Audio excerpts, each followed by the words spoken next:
El día de hoy vamos a continuar, ya casi terminamos esta serie. Han sido varios domingos, han sido bastantes domingos donde hemos estado hablando acerca de lo que el apóstol Pablo tenía que decir a los creyentes que vivían en la ciudad de Éfeso.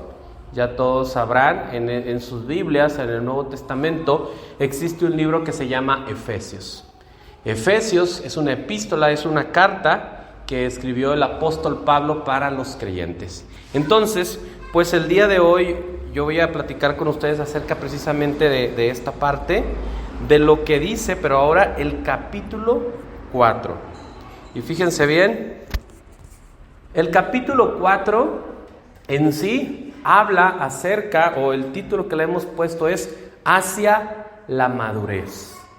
Por eso vienen ahí esas florecitas que están creciendo, como con el paso del tiempo van creciendo.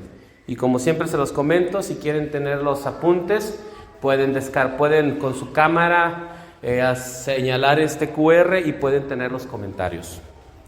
Entonces, pues el día de hoy vamos a hablar acerca de esto. Vamos a hablar acerca de lo que el apóstol Pablo tiene que decir en este capítulo. Y bueno, como parte de introducción del tema del día de hoy, quiero hablarles acerca. Siempre hay que iniciar desde lo más general hasta lo más particular. Y antes de yo hablarles acerca de cada subdivisión, inclusive mencionar algunos versículos en específico, sí quiero mencionarles a ustedes cuál es el tema principal.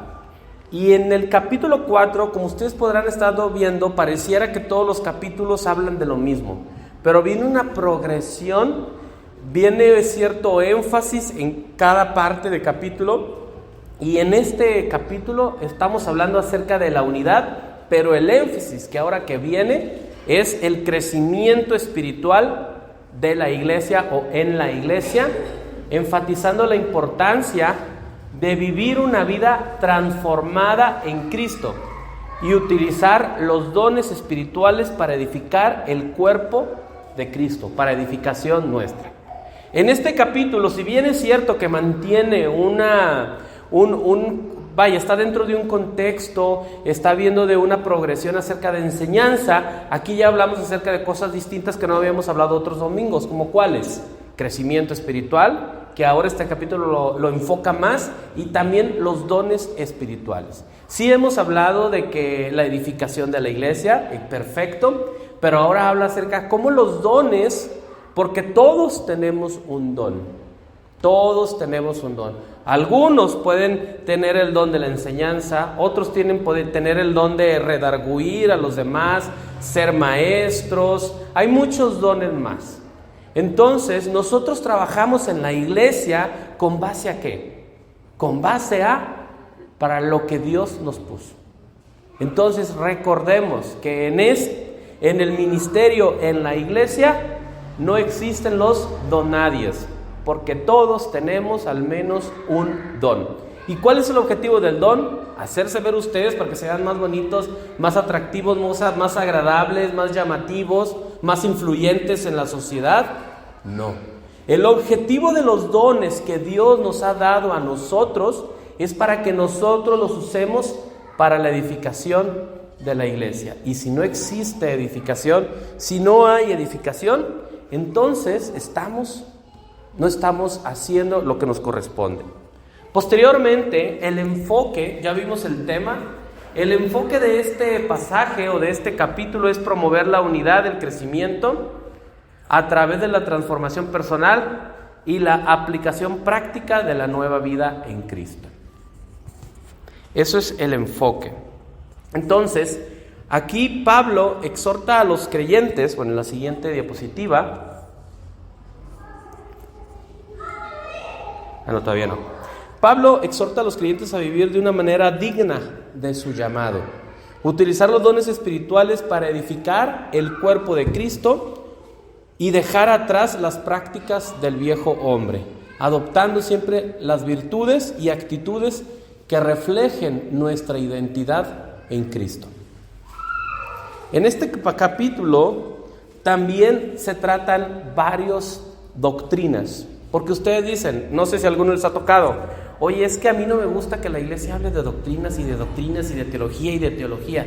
Pues déjame decirte que todo es teología, todo es doctrina. La salvación por gracia y no por obras es una doctrina, es teología. Entonces no estemos peleados con aprender, siempre y cuando la enseñanza no solo se quede en nuestra mente. Porque si nosotros nos llenamos de conocimiento de la palabra de Dios y no lo ponemos en práctica, de nada sirve. Pero el que no sabe nada va a ser como un velero, como un barco en el mar que lo lleva el aire hacia donde el aire le plazca. ¿Cuántos cristianos no llegamos a ver de esa manera? Porque decimos, no, algunos llegan a decir, la letra mata. El conocer no es lo más importante es tener tu relación con Dios. Y ojo, sí es correcto tener una relación personal con Dios, pero es muy importante que si nosotros creemos en Dios, aprendamos de Él, lo conozcamos a Él y no solamente nos quedemos con una o dos palabras. Entonces, las doctrinas que estaremos viendo en este capítulo y que ustedes, como les digo, ya habrán descargado quizá los apuntes, los comentarios, van a hablar acerca de la vocación cristiana. ¿Qué es la vocación cristiana? Se habla acerca de la unidad de la iglesia, se habla acerca de los dones espirituales, propiamente de la madurez espiritual, la santificación y la ética cristiana. Todo eso habla el capítulo 4, tanta doctrina enseñada en una parte muy pequeña, por así decirlo, en un pasaje muy pequeño. Y siempre, para poder entender el capítulo 4, es muy importante conocer el contexto histórico, cultural y literario. A lo mejor usted me dice, Héctor, pues ¿eso de qué me sirve? Créeme, si tú conoces el contexto de lo que se está diciendo, de lo que la Biblia está diciendo, vas a tener un mayor entendimiento. Y les pongo un ejemplo muy práctico y muy rápido. Todos hemos escuchado el pasaje, por cuanto no eres frío ni caliente, te vomitaré de mi boca. Creo que todos, y todos cuando escuchamos ese pasaje, ¿qué llegamos a pensar? No eres tibio ni caliente. Entonces, ¿qué dicen los pastores? Hay que ser calientes y no seamos fríos. Pero si supieran el contexto de por qué se utilizaron esas palabras, entenderíamos mejor el mensaje. Y eso se debe a que esas palabras que le dijeron, si no estoy mal, es a la iglesia en Laodicea, es porque en esa ciudad era una ciudad muy próspera, de mucho dinero, pero que el agua literal que satisfacía a la ciudad venía de dos pueblos. De un pueblo el agua estaba muy caliente, tal vez tenían aguas termales o algo parecido. Y de otro pueblo que venía agua muy fría. Y como este pueblo, la Odisea, no tenía agua propia, tenía que importarla. Pero ¿qué pasa? El agua caliente, cuando llegaba, ¿cómo creen que llegaba a la Odisea? Tibia. Si estaba caliente, pues se quitaba lo caliente. Y si estaba fría, se quitaba lo frío. Y se decía que uno de los peros de esa ciudad es que esa ciudad solamente tenía agua tibia. Y no era placentera para la gente. Entonces, los cristianos en la Odisea entendían perfectamente que era agua tibia. Agua que ni fría ni caliente, que no le agradaba a los demás.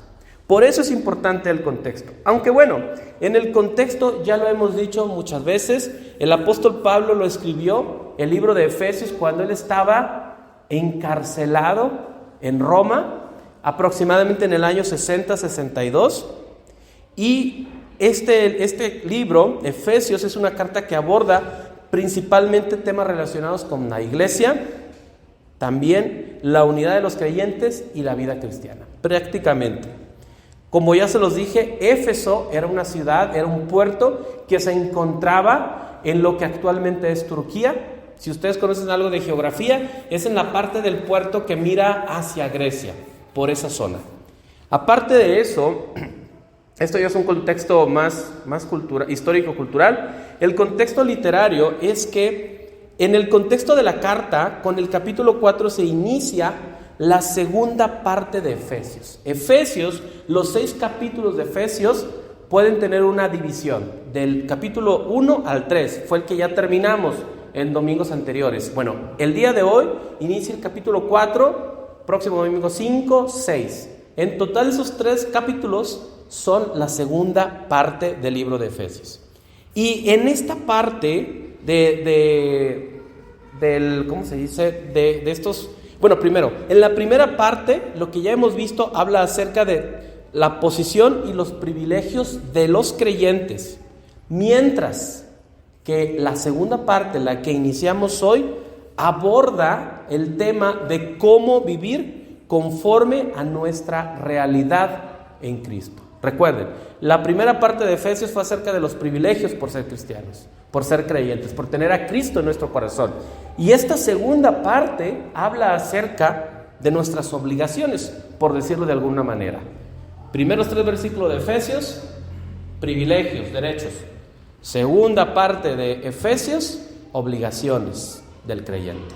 Cómo vivir como creyentes. Es una forma muy práctica de diferenciar. El capítulo 4 también destaca la unidad y el crecimiento espiritual de la iglesia.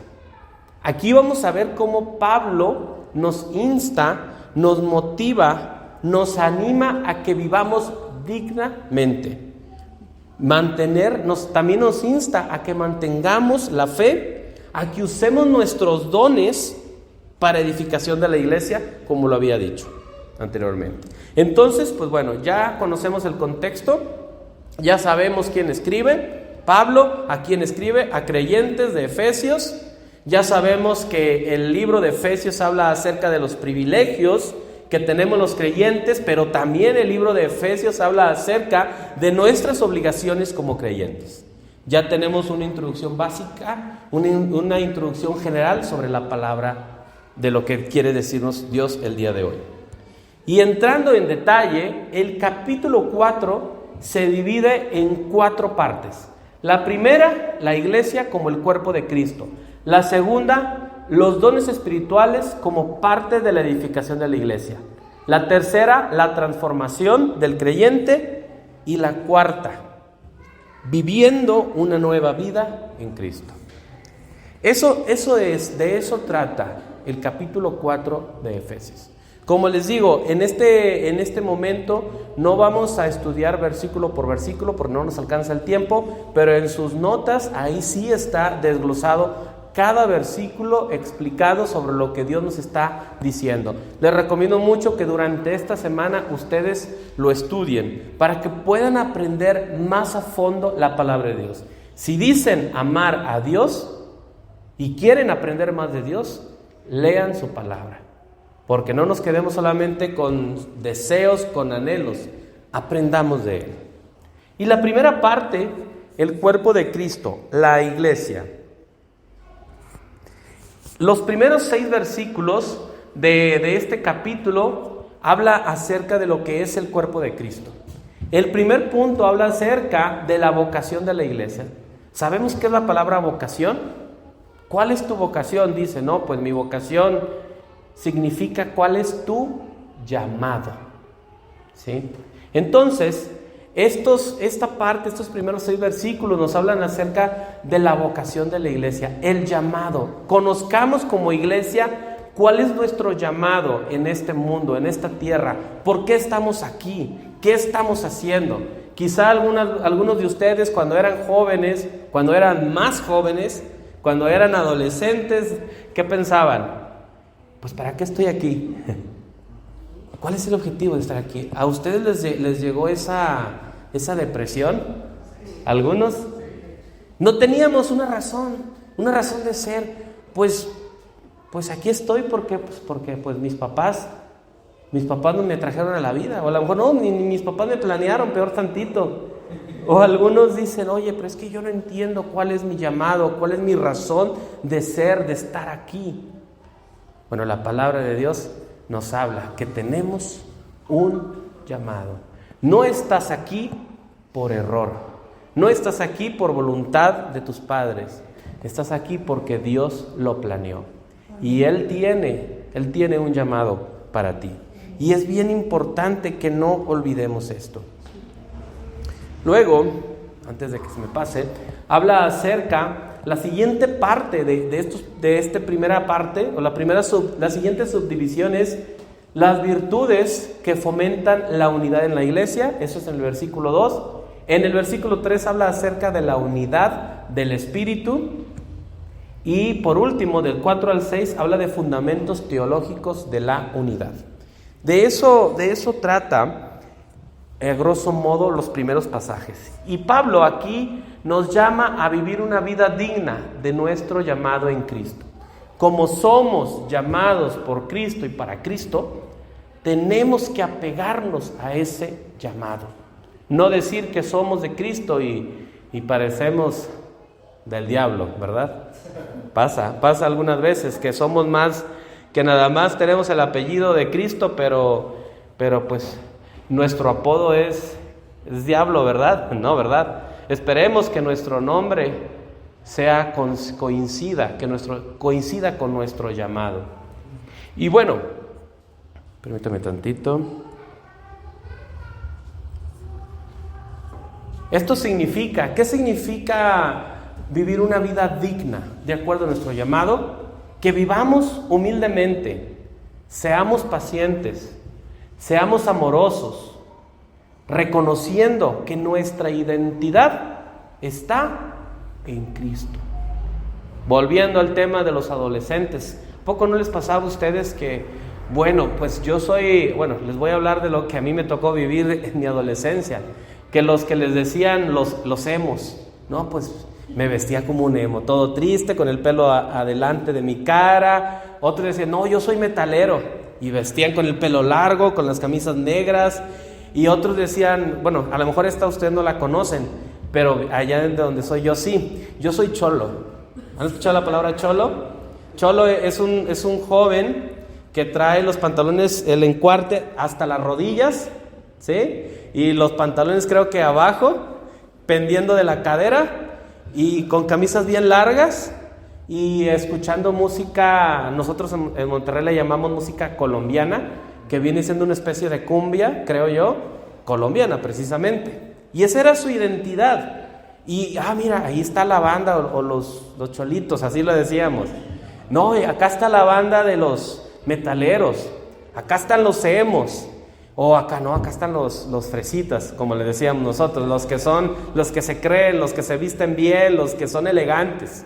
Cada joven, cada adolescente buscaba una identidad, buscaba pertenecer a algo, pertenecer a alguien. Por eso los equipos de fútbol tienen mucho auge, porque le dan una identidad a la gente, porque la gente está deseosa de pertenecer, de tener una bandera, de defender un equipo, de defender un grupo, de defender una ideología. Digo el fútbol porque pues es lo más común, pero pues hay tantos deportes donde la gente se fanatiza. Pero nosotros no somos cholos, o no sé si hay algún que otro cholo aquí, no somos emos, no somos fresitas tampoco. Nosotros, nuestra identidad es Cristo. Y eso es, un cholo, disculpen la expresión, no va a decir es cholo y por otro lado acá va a estar vestido como alguien, como un metalero. No. Si un cholo se dice que es cholito o es cholo, se viste como tal, escucha música como tal, inclusive habla como tal, tiene la tonada, las palabras como tal. Pero nunca van a ver a un joven que se dice ser fresita y está comportándose como un emo. ¿Por qué? Porque su identidad es distinta. Así nosotros tenemos una identidad en Cristo y debemos de vivir como tal, como lo que somos. También debemos ser conscientes que Dios nos ha llamado para ser parte de su pueblo, para vivir una vida santa, para llevar su amor y gracia al mundo. Si nosotros a lo mejor no escuchamos cumbias, nosotros no utilizamos pantalones holgados, nosotros no tenemos ciertas palabras así medias chistosas, raras, a lo mejor sí, pero si hubiera una forma de identificarnos a nosotros como debemos de ser, sería con una vida digna, sería siendo llenos de amor y de gracia para el mundo. Si quisiéramos vestirnos de cierta manera, de acuerdo a nuestra identidad en Cristo, seguramente esas serían nuestras prendas. Pablo también nos enfatiza la importancia de mantener la unidad en la iglesia. Y creo yo que esto ya lo hemos hablado mucho. No quiero detenerme acá, pero solamente los reafirmo lo que viene. Él nos recuerda, fíjense bien, tanta la unidad en la iglesia debe de ser, que somos un solo cuerpo como iglesia, que tenemos un solo espíritu, el Espíritu Santo, el Espíritu de Dios. También nos habla que tenemos un solo Señor, Jesucristo, una sola fe y un solo bautismo. Estas palabras no me las inventé yo para reafirmar acerca de la importancia que la iglesia debe tener al estar unida. Es palabras tal cual que vienen en los primeros 6 versículos de la palabra de Dios. Y bueno, para ir terminando este punto, debemos de trabajar juntos para preservar esta unidad. La unidad de la iglesia no es algo espontáneo, no es algo que se da nada más porque estamos juntos y es algo que sale solo. La unidad es algo que se trabaja, la unidad es una decisión. ¿Por qué? Porque vienen los problemas y no vas a querer estar cerca de tu hermano, de tu amigo. Vas a querer estar lejos, ¿no? Pues yo me siento en los de acá y los de allá no me caen bien, ¿sí? La unidad de la iglesia es algo que se trabaja día a día, es una decisión, es algo intencional que tenemos que hacer. Por eso Pablo lo dice momento tras momento tras momento, vez tras vez, unidad, unidad, unidad, porque es algo que tenemos que trabajar y no debemos dejarlo a un lado. Y también, aquí parte de lo que dice este punto, basándonos en los fundamentos teológicos comunes de nuestra fe. Ahora, esto significa que debemos estar dispuestos ¿a qué? A perdonar, escuchar, apoyar a nuestros hermanos, sin importar nuestras diferencias. Entonces, este sería la mnemotecnia de PEA. Para mantenernos unidos como iglesia tenemos que hacer perdonar, la letra P. Tenemos que tener muy desarrollada esa virtud, el perdón, saber perdonar cuando nos ofenden. La segunda virtud, debemos estar atentos para escuchar. Creo que a todos nos gusta mucho hablar, a mí me gusta mucho hablar, a varios de aquí nos gusta mucho hablar y es bueno, pero tenemos que aprender a escuchar. Porque si no, imagínense que viene alguien a pedirte consejo y en lugar de tú escucharlo, tú le empiezas a decir, fíjate esto y esto, el otro, el otro, el otro, el otro. Necesitas escuchar. Y la tercera palabra con la letra A, apoyar. Apoyar. ¿Y apoyar qué significa? Tal cual. A lo mejor requiere, al escucharlo, tú lo estás apoyando. Al darle un consejo, tú lo estás apoyando. A lo mejor no tiene para el camión y le das una monedita. A lo mejor ahorita no trajo a nadie comida. ¿Por qué? Porque a lo mejor no trae dinero, por lo que sea. Bueno, yo apoyo, yo ayudo a los demás. Si queremos unidad en la iglesia, tenemos que trabajar en estas 3 virtudes, sin importar nuestras diferencias. Porque somos muy distintos aquí. Habemos de todo completamente. Y el que uno sea arquitecto, uno sea carpintero, uno sea mecánico, uno sea médico, uno sea abogado, eso no significa que no deba de haber unidad. A lo mejor alguno va a ser de una colonia, a lo mejor alguno otro va a ser de otra colonia, pero no importa nada, sino la unidad. Y esta unidad se logra a través de lo que había dicho. Y fíjense bien, tampoco voy a leer los pasajes porque no nos va a dar tiempo. A manera de resumen, Pablo exhorta en el versículo 1, Pablo exhorta a los creyentes a que vivan una vida digna, de acuerdo a su llamado. El versículo 2, ahí se enfatiza la importancia de la humildad, mansedumbre, paciencia y amor entre los creyentes. En el 3 se destaca la unidad de la iglesia. El 4 habla acerca que los creyentes somos llamados a ser un solo cuerpo.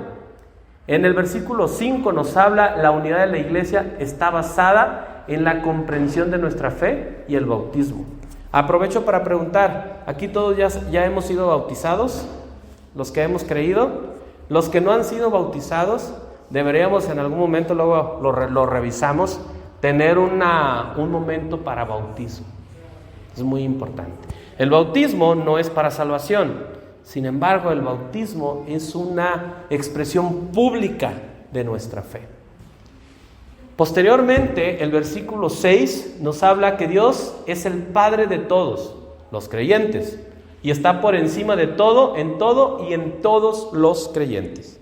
Entonces, estos 6 versículos son maravillosos, hablan muchas cosas muy importantes para nosotros. Y quiero hablar rápidamente de los dones. No voy a hablar acerca de la teología de los dones, más bien este punto habla acerca de la razón por la cual nosotros debemos de trabajar por Dios y para Dios. Hablar del objetivo, de la razón del por qué. Y la segunda parte de del capítulo 4 habla acerca de los dones espirituales, y este pasaje empieza desde el versículo 7 al versículo 16. Los primeros 3 versos hablan acerca de la gracia y los dones de Cristo. Posteriormente el 11 y el 12 habla acerca de los dones ministeriales del Espíritu Santo. Y el tercer subdivisión, el propósito de los dones. Y ahí es donde yo quiero enfatizar esta tarde: madurez y crecimiento espiritual. Ese es el objetivo de los dones espirituales. El objetivo de un don nunca va a ser crecer a una persona. Al contrario, cuando tú utilizas tus dones para la iglesia, quien crece es Cristo y tú menguas. Pero si a través de tus dones, entre comillas, quien está creciendo eres tú, posiblemente estás desviándote del objetivo real de para qué Dios nos ha dado dones. Y bueno, Pablo nos habla sobre los dones espirituales otorgados por Cristo para la edificación de la iglesia, para llegar a una madurez. Fíjense bien, yo ya les hablé mucho acerca de la unidad, yo ya les hablé mucho acerca de la edificación. Son temas como que la unidad, ok, perfecto, hay que ser unidos, pero ya les di 3 puntos, el PA, perdonar, escuchar y apoyar. De esa manera podemos llegar a una unidad. Ahora, cuando les hablo acerca de la edificación de la iglesia, es un concepto general, pero aquí ya estamos hablando que cómo se hace, cómo se llega a edificar a la iglesia, a través de la ejecución de los dones. Y hay personas que tienen dones para ser maestro. Algunos son los pastores, algunos son diáconos, bueno, diferentes actividades. Cada uno de nosotros tiene un papel importante aquí, en la iglesia. Todos tenemos un papel importante para desempeñar en la iglesia. Y debemos estar dispuestos a utilizar nuestros dones para el bien. Algunos tenemos talentos. Por ejemplo, el talento de tocar una guitarra. Al menos la Biblia hasta ahorita, puedo estar equivocado, pero hasta ahorita yo no he visto que la Biblia habla que el tocar la guitarra sea un don. Sin embargo, es un talento que lo tenemos a disposición de la iglesia. Porque el que está tocando la guitarra, luego lo que quiere es verse bien para que todos digan, wow, qué bonito toca la guitarra tal persona. Ese talento está desaprovechado. O tal vez alguna otra persona puede tener el talento de cantar, que volvemos a lo mismo. El canto no es un don, de acuerdo al contexto de la Biblia, sino es un talento. Y así cada uno de nosotros, la construcción de esto, pues también es un talento. Entonces debemos de tener y de poner todos nuestros dones y todos nuestros talentos para que la iglesia sea edificada, para que haya una madurez espiritual en nosotros.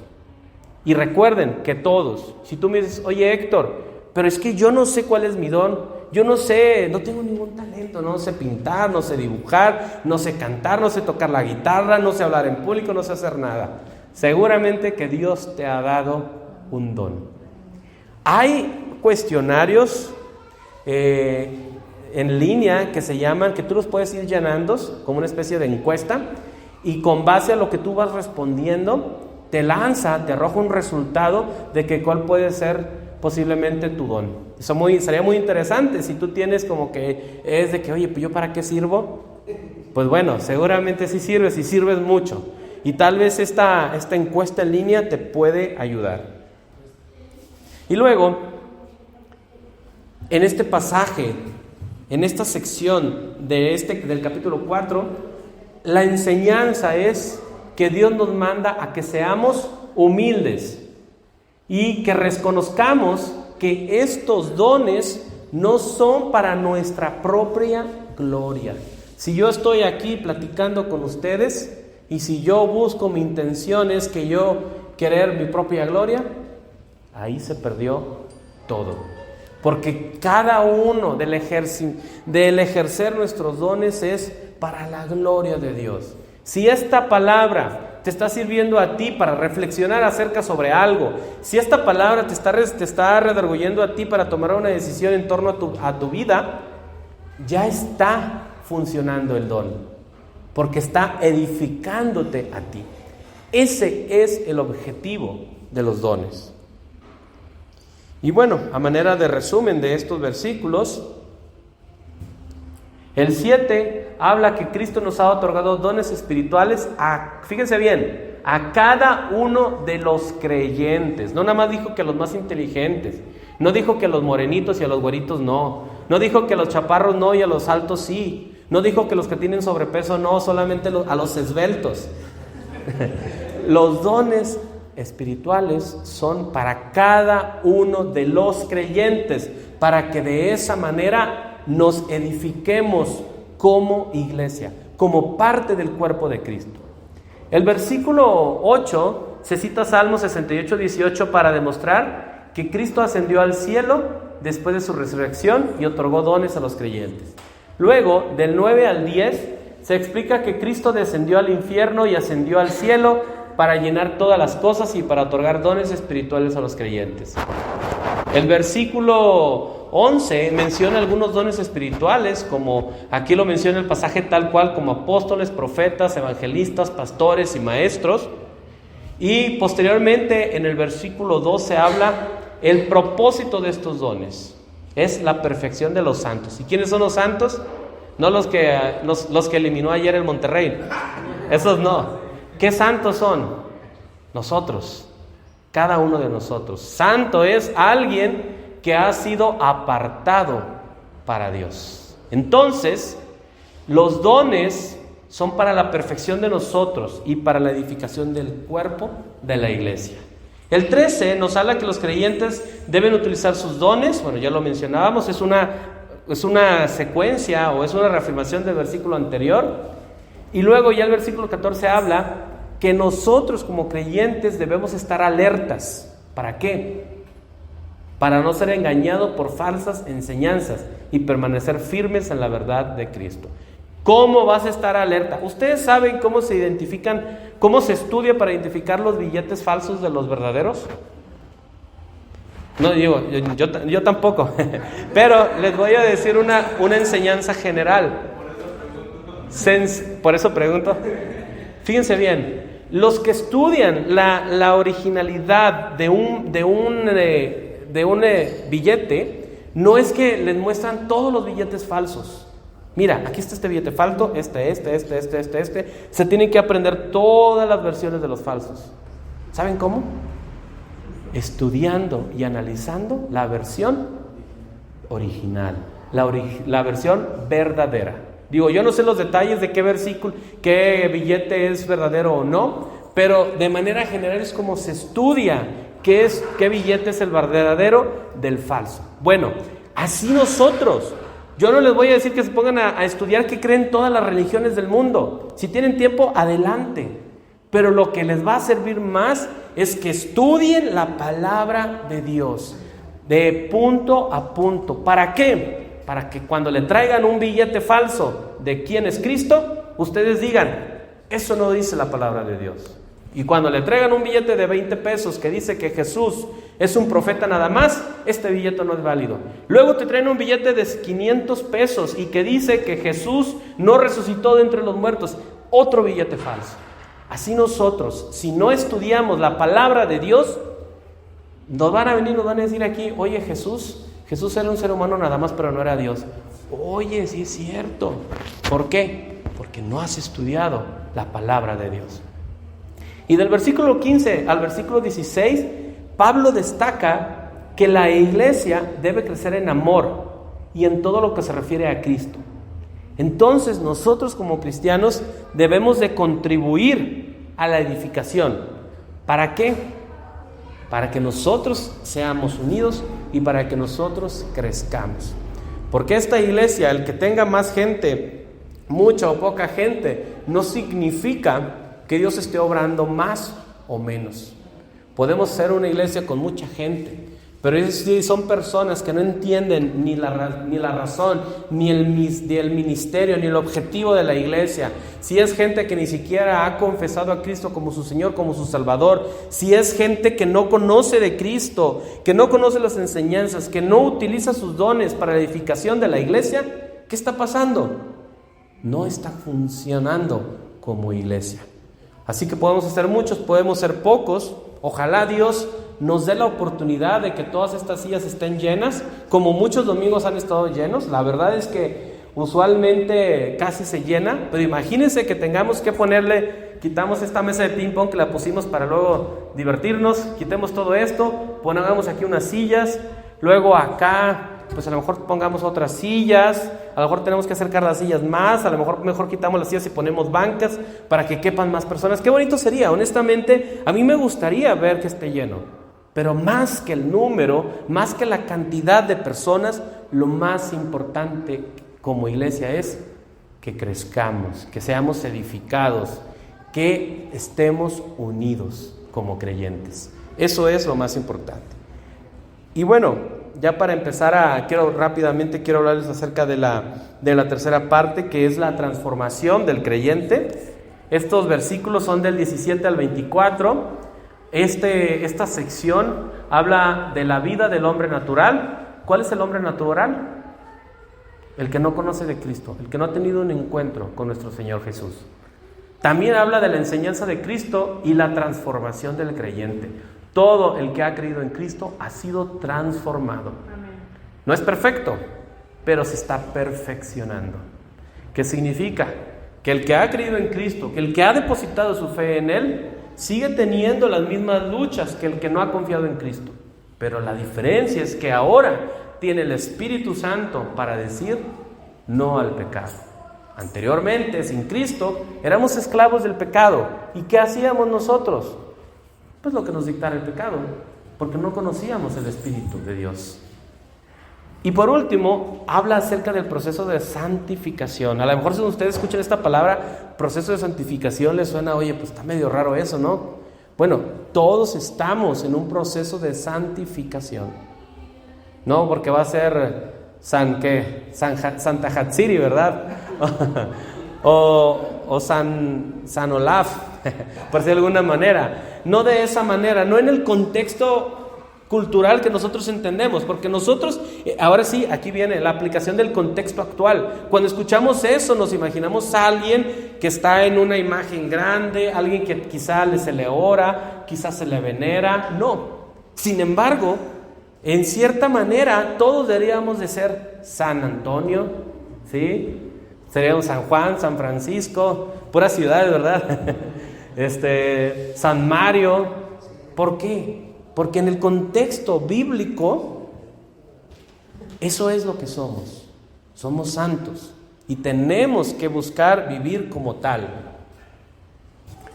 Luego, Pablo nos insta a dejar atrás la vieja naturaleza, ¿sí? Si bien es cierto, cuando creímos, Dios nos ha vestido con una ropa nueva.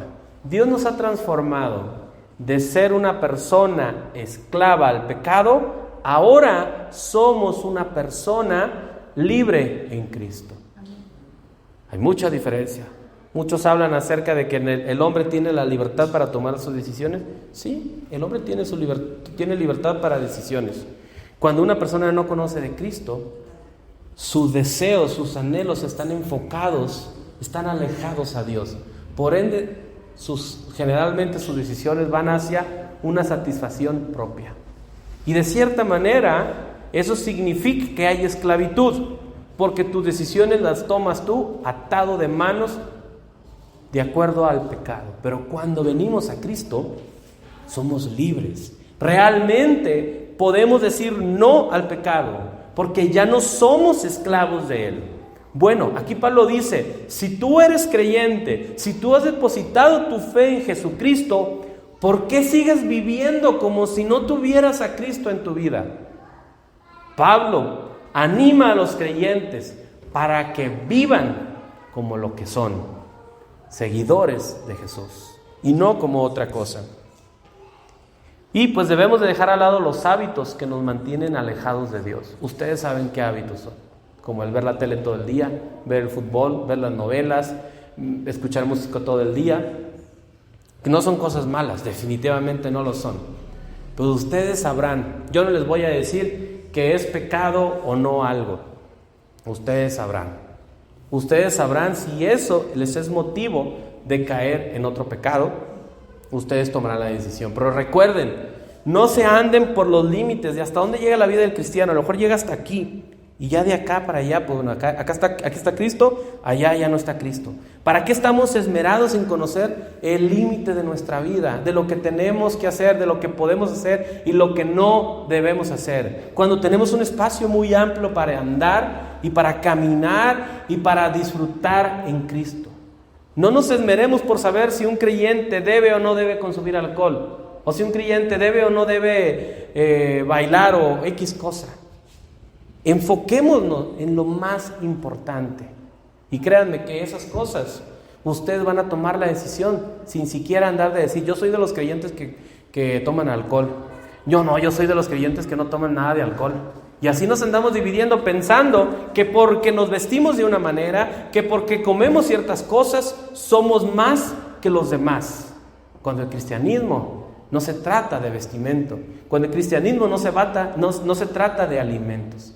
El cristianismo se trata de perdón, el cristianismo se trata de amor, el cristianismo se trata de mansedumbre, el cristianismo se trata de aceptación. Eso es lo que debemos de ser como creyentes.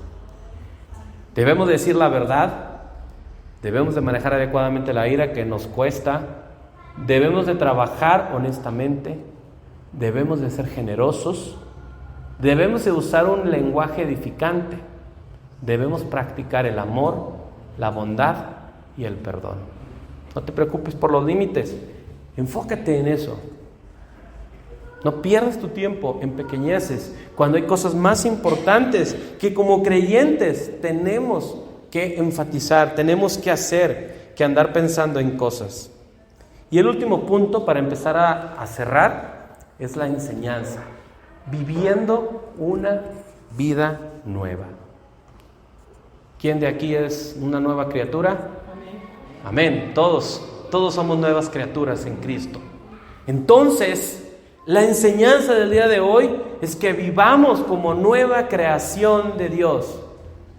Ya lo hemos dicho incansablemente, a veces parezco un disco rayado, pero es tan importante que si somos creyentes, vivamos como tal. Y esta última parte, este último pasaje, es del versículo 25 al 32. Y debemos de tener una comunicación veraz, debemos de enfrentarnos adecuadamente a la ira, debemos de trabajar honradamente, ser honestos, ser generosos. Fíjense bien, también debemos de tener un lenguaje edificante. Un lenguaje, o sea, ¿qué significa? Yo no digo maldiciones y ya. Lenguaje edificante va más allá de solamente no decir maldiciones o groserías. Va más allá de eso. También el versículo 30 habla de la relación con el Espíritu Santo. El versículo 31 nos habla acerca de eliminar actitudes negativas. Y el 32, amor, bondad y perdón. Con eso de nosotros debemos de enfocarnos, debemos de esmerarnos a ser verdaderos creyentes.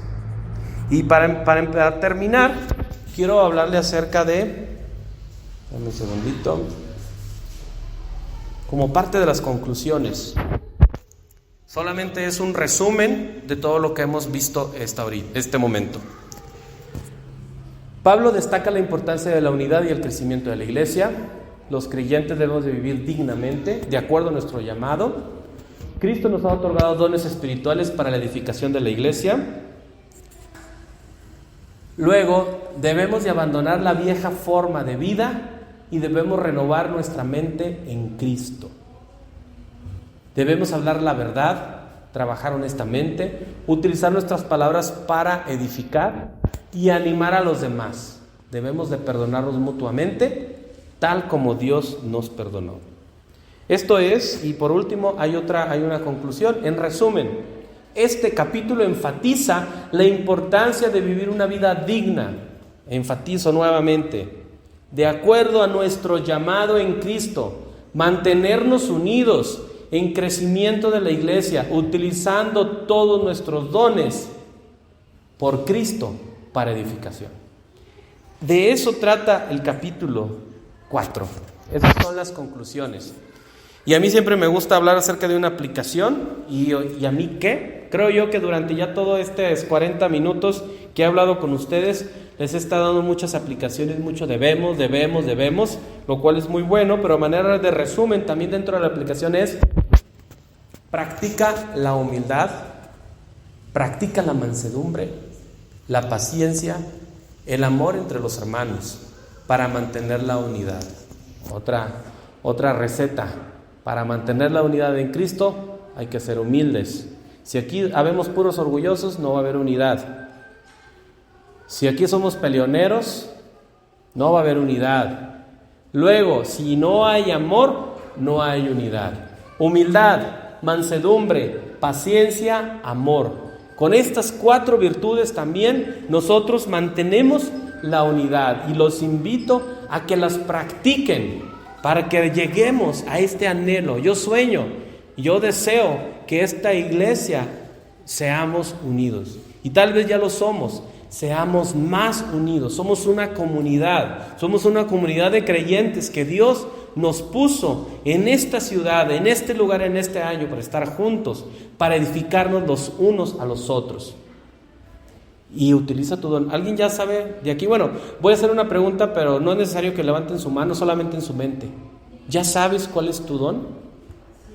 Si ya lo sabes, ponlo a trabajar para Dios, para la iglesia, para la edificación. Para eso es tu don, ¿eh? Tu don es para la gloria de Dios, pero tu don no es para arriba. No es que tú con tu don le haces un favor a Dios. No, con tu don tú ayudas a tu prójimo. Utilízalo para la edificación. Y renueva tu mente en Cristo. O sea, ¿qué significa renovar tu mente en Cristo? Tal vez antes tenías una forma de ser, una forma de actuar, una forma de vivir, de tomar decisiones, de reaccionar, de todo. Olvida todo eso y renueva tu vida en Cristo, de acuerdo a los estándares, de acuerdo a la palabra de Dios. Olvídate de ti y que ahora gobierne Jesucristo en tu vida. Habla la verdad, trabaja, edifica a los demás y perdona. Y crece en amor y en todo lo que se refiere a Cristo, contribuyendo a la edificación de la iglesia.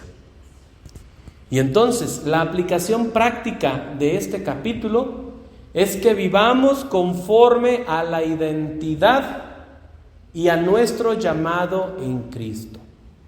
Así como les dije que un emo no se va a comportar como un metalero, tú no te comportes como alguien que no cree en Dios.